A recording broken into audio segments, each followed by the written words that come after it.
이란과 이스라엘의 교전이 격화되면서 국제 유가가 치솟고 있습니다. 이로 인해서 전 세계가 글로벌 인플레이션 도미노까지 우려하고 있죠. 중동 사태로 인해 소비자인 우리도 물가 상승을 더 걱정해야 되는 상황이 됐습니다. 예, 그렇습니다. 우리나라도 자유롭지 않은 상태에서 새 정부가 내놓을 서민 금융에 대해서도 한번 살펴보도록 하겠고요. 더욱 심해지고 있는 물가 상승 압력에 대해서도 짚어보도록 하겠습니다. 숙명여대 소비자경제학과의 최철 교수 모셨습니다. 어서 오십시오. 오세요. 네, 안녕하세요. 안녕하십니까. 유가 얘기부터 잠깐 짚어보고 본격적인 얘기 시작하도록 할 텐데 여전히 이스라엘과 이란 간의 충돌로 인해서 국제 유가에 대한 상승 압력 계속 받아가고 있고 우리나라 역시도 사실 이 이슈에서 자유로울 수가 없는데 네. 어떤 물가 상승 압력과 또 유가에 대한 상승 압력 어느 정도로 그 심각성 보고 계신지 이거 정리해 주시죠. 사실 그 팬데믹 이후에 우리나라 물가가 계속해서 지금 상승을 거듭해 왔고 최근 또 통계청의 발표에 따르면 이제 2% 이하로 좀 떨어지긴 했지만 그래도 그동안에 계속된 물가 상승 때문에 소비자들이 체감하는 그 물가에 대한 부담은 상당한 지금 수준에 지금 도달해 있고요. 지금 그 이스라엘 이란 간의 이제 전쟁이 계속 지속되고 있고 또 이게 이제 어떻게 마무리될지 모르겠지만 지금 현재 중동뿐만 아니라 전 세계적인 그런 위기감이 지금 고조돼 있고요. 특히 이란은 매장량이나 생산량에 있어서 세계적으로 상당히 그 영향력이 있는 그런 이제 국가이긴 한데 사실 또 일부 분석에 따르면 그간 대이란 제재가 세계적으로 많이 지속이 되었기 때문에 그 이란 한 국가의 어떤 그 영향으로 전 세계적인 어떤 유가나 그런 천연가스의 그 가격에 어떤 상당한 큰 영향을 미치기 어렵다라는 그런 분석도 있습니다. 그러니까 하지만 이런 어떤 그 중동의 위기 상황에 따라서 또 자원을 보유하고 있는 또 국가로서는 또 전략적으로 물량을 조정한다든지 아니 또 가격이라든지 이런 것에 또 개입할 우려가 또 있기 때문에 여전히 좀 그 가격에 대한 불안감은 있는 것으로 봐야 되고요. 특히 이게 좀 더 악화가 돼서 만약에 이제 그 호르무즈 해협이 봉쇄가 된다라고 하면 거기에 이제 그 천연가스나 그 원유를 운송하는 대부분의 그 물량이 이제 빠른 동선을 이용하게 되는데 이제 그게 이제 오히려 이제 봉쇄가 되면은 오히려 이제 또 운송에 대한 그런 비용이라든지 그런 것들이 더 크게 작용할 가능성이 좀 있다고 보입니다. 네. 자, 그럼 이제 새 정부가 내놓는 서민 금융에 대해서 좀 여쭤볼게요. 지금 은행들 예대금리 차가 보니까 2022년 7월 공시일에 지금 역대 최대 수준이라고 하는데 그래서 왜 은행들이 이자 장사한다라는 그런 비난을 피하기가 어려웠던 것 같습니다. 일단 예대 마진율, 이 예대금리 차, 요거 개념부터 좀 설명을 해주세요. 네, 사실 우리나라 대부분의 시중은행들이 그 수익에 있어서 가장 많은 그런 어떤 그 의존도 비중을 많이 차지하고 있는 것이 이제 그런 예대 마진이 되겠습니다. 사실은 좀 더 금융기관으로서의 수익원을 좀 다양화할 필요성이 있는데 현재까지는 전체 이익의 한 80-90% 이상을 이런 그 예대금리 차이에 따른 마진에 따라서 이렇게 얻고 있는 그런 상황이고요. 지금 이제 예대금리 차이라고 하는 걸 근데 정의 개념상으로 우선 살펴보게 되면 보통 이제 은행은 이제 여신 대출이죠. 그다음에 수신 예금 같은 거 예적금 그 이제 금리 차이가 되겠습니다. 그래서 이게 매월 기준으로 지금 은행연합회에서 이제 공시를 하도록 되어 있는데요. 대체로 이제 어떤 전월 한 달 기준으로 해서 신규로 취급하는 대출 상품의 평균 금리하고 그리고 또 대표적으로 1년 정기예금, 수신금리죠. 평균의 금리 차이를 이제 공시하도록 되어 있습니다.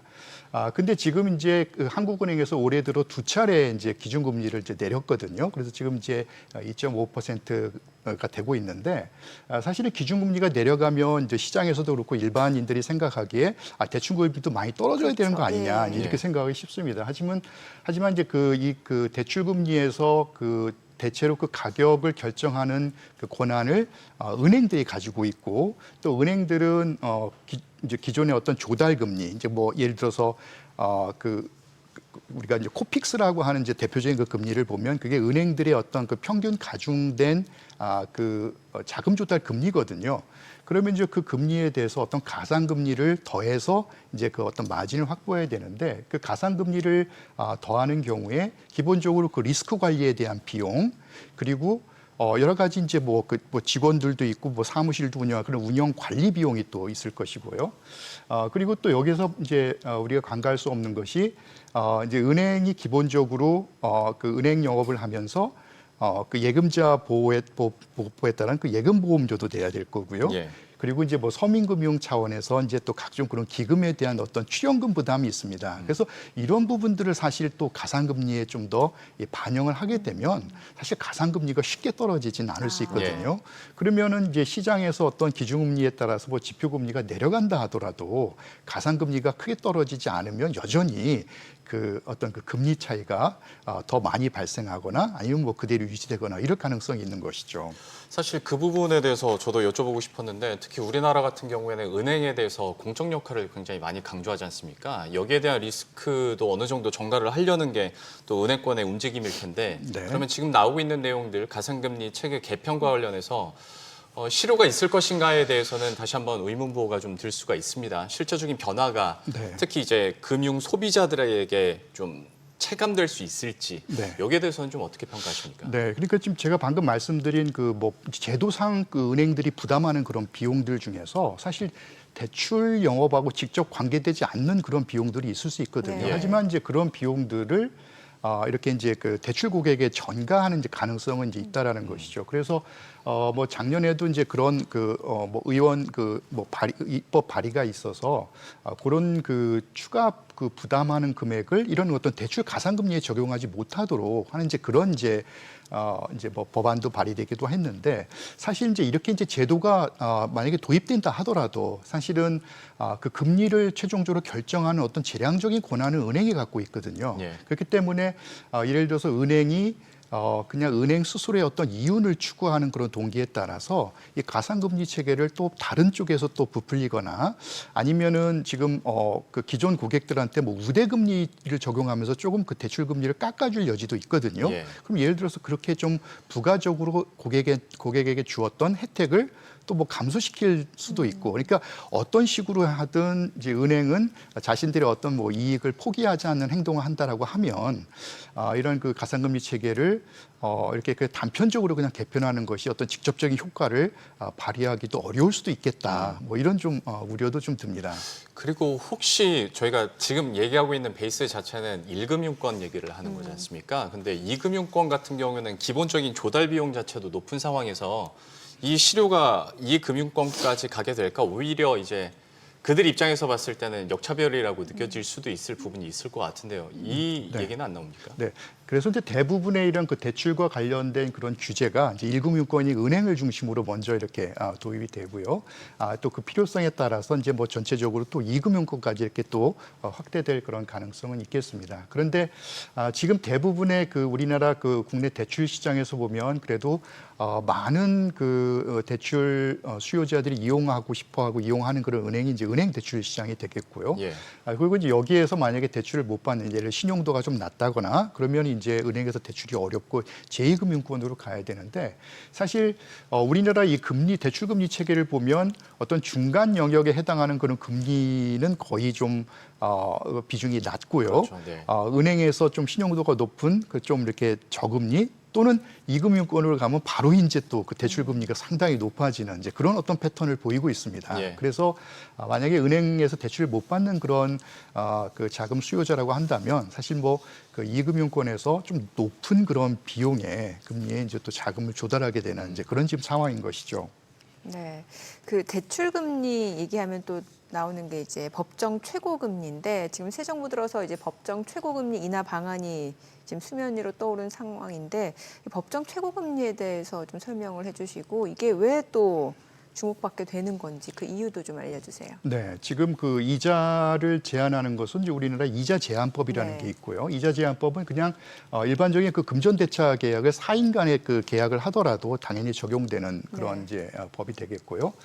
특히 이제 그 대부업법에서는 그 대통령령에 따라서 이제 그 금리 상한을 정하도록 이렇게 되어 있습니다. 그래서 예. 이제 그 대부업법 시행령에 보면 현재 최고 금리가 20%로 이렇게 정해져 있고요. 그럼 결국 뭐 대부업을 비롯해서 사실상 모든 대부를 하는 이제 그런 금융업을 하는 금융기관들은 그 20%를 사실 이제 초과할 수가 없는 그런 상황인 거죠.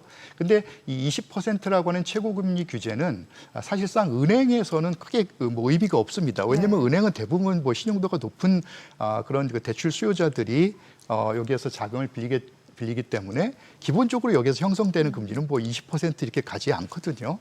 그래서 이제 대부업에 영향을 미치는데 사실 이 대부업 시장은 시장의 수요자나 공급자가 아주 본질적으로 뭐 1금융권이나 다른 어떤 2금융권의 금융기관은 굉장히 차별적입니다. 왜냐하면 여기 그 대부업자들도 상당히 자금 조달하는데 상당한 그런 비용이 자금 조달 비용이 들고 있거든요. 예. 그리고 또 여기에 수요자들은 또 일반적으로 다른 금융기관에서 자금을 빌리기 어려운 그러한 저신용자, 저소득자들이 많습니다. 우리 사회의 취약계층이라고 볼 수가 있겠죠. 그러면 이분들이 여기서라도 자금을 이제 그 대출을 받을 수 있으면 좋은데 네. 이 최고금리 규제로 인해서 사실은 이제 공급자, 자금 공급자인 대부업자들이 신규 대출을 취급하기가 어려운 겁니다. 네. 그래서 사실 이제 통계로 보면 이 대부업 시장에서의 그 신용 대출이 상당히 많이 감소를 했고요. 시장이 크게 위축된 것이죠. 그리고 그러면 이 서민 계층의 자금 수요가 없을 것이냐? 그렇지 않죠. 경제 상황이 지금 어려운 만큼 오히려 자금 수요는 더 커질 수 있다고 보이는데 그러면 이 시장에서 자금을 조달하지 못한 자금 수요자들이 혹시라도 이제 제도권 밖으로 이제 불법 사금융으로 내몰리는 것이 아닌가 그런 이제 우려감이 이제 상당히 또 드는 것이죠. 그러니까 설명을 해주신 것처럼 법정 최고금리를 인하한다고 하면 인하하는데 왜 나쁘지라고 하겠지만 취약계층 입장에서 봤을 때 오히려 대출권에서 내밀리다 보면 불법 사금융 쪽이나 대부업 쪽으로 접근을 할 수밖에 없어서 여기에 따라서 또 취약계층이 수혜받을 수 있다라는 포인트인데 그러면 제가 좀 궁금한 부분이 만약에 이걸 연동형으로 법정 최고금리를 인하를 하면 그러니까 1금융권과 2금융권을 좀 나눠서 네. 좀 실질적인 개편이 이루어진다면 방금 말씀하셨던 이런 부작용들은 좀 덜 할 수 있겠습니까? 그렇죠. 그러면 이제 사실 우리가 대출금리에도 고정금리와 변동금리가 있는 것은 사실 시장의 이 금리라는 것이 고정적이 아니라는 것을 예. 반영하고 있는 것이거든요. 그러면 뭐 경제 상황에 따라서 뭐 금리가 높아질 수도 있고 내려갈 수도 있는데 이렇게 법에서 정하는 최고금리를 아주 엄격하게 낮은 수준으로 이제 정해놓게 되면 예를 들어서 경제 상황이 이제 고금리 상황으로 이제 바뀐다고 했을 때 상당히 이 규제가 어떤 시장의 변화를 대응하기 어려운 것이죠. 예. 그래서 이제 일각에서는 이게 그 변동할 수 있는 그런 어떤 신축적으로 좀 그 상황에 따라서 변동할 수 있는 여지를 두고 좀 변동형으로 최고금리를 규제하자는 그런 이제 어떤 그 논의도 좀 있기는 하고요. 이제 그렇다고 하면 그 매번 그렇게 변동되는 그 금리를 고시하거나 그걸 이제 관리하는 그 어떤 그 운영상의 좀 어려움이 좀 있을 것입니다. 그래서 사실은 이제 뭐 이 금리를 더 낮추는 것보다는 실제적으로 이 금리를 어느 정도 선에서 그냥 최고금리를 그냥 설정해 두더라도 실제로 이 시장에서 이 어떤 공급 측면의 활성화를 통해서 정말 그 시장의 원리에 따라서 예를 들면 이제 그 대부업자들이 좀 더 저비용으로 효율적으로 자금을 조달해서 신용 공급을 할 수 있다면 오히려 이제 시장의 원리를 통해서 이제 그 금리가 낮아질 수 있는 가능성이 있거든요. 그래서 네. 오히려 그런 쪽으로 좀 정부가 어떤 시장에 그런 그 좀 간접적인 영향을 줄 수 있는 정책을 하는 것이 좀 바람직하지 않을까 이런 생각도 좀 해보게 됩니다. 네, 교수님 오늘 여기까지 듣겠습니다. 내용 잘 들었습니다.